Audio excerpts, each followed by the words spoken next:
Matt Day here with Parsons Graham and Day. I'm going to talk for a second about grandparent visitation once again. I want to hone in on probably the most important aspect of grandparent visitation cases, and that is harm or potential harm to the child if visitation isn't ordered. Okay. It could be unfitness, but if there's unfitness, typically we're looking at a guardianship because who's leaving a kid with an unfit parent? Okay. So normally, if you're filing it as a grandparent visitation case, you're looking at harm or potential harm. All right. Here's the thing about the harm or potential harm. Number one, it's got to be related to not having visitation.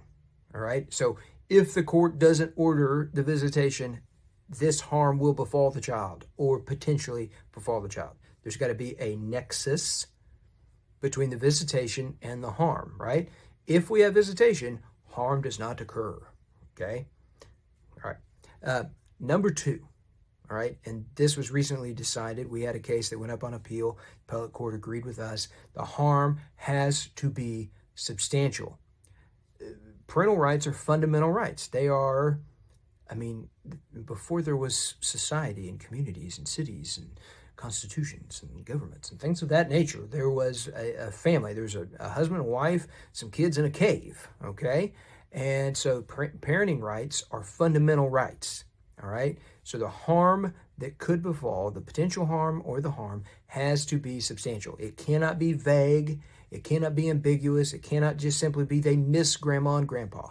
It's got to be substantial, all right? Nexus, tying the visitation to the harm and the harm being substantial.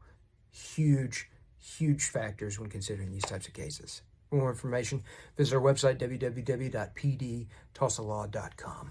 The purpose of this video is to be informative and not to provide legal advice. For legal advice, call a law firm and speak to an attorney about your particular case. None of the information provided in here is meant to establish the attorney-client relationship between Parsons Graham and Day and anyone watching this video.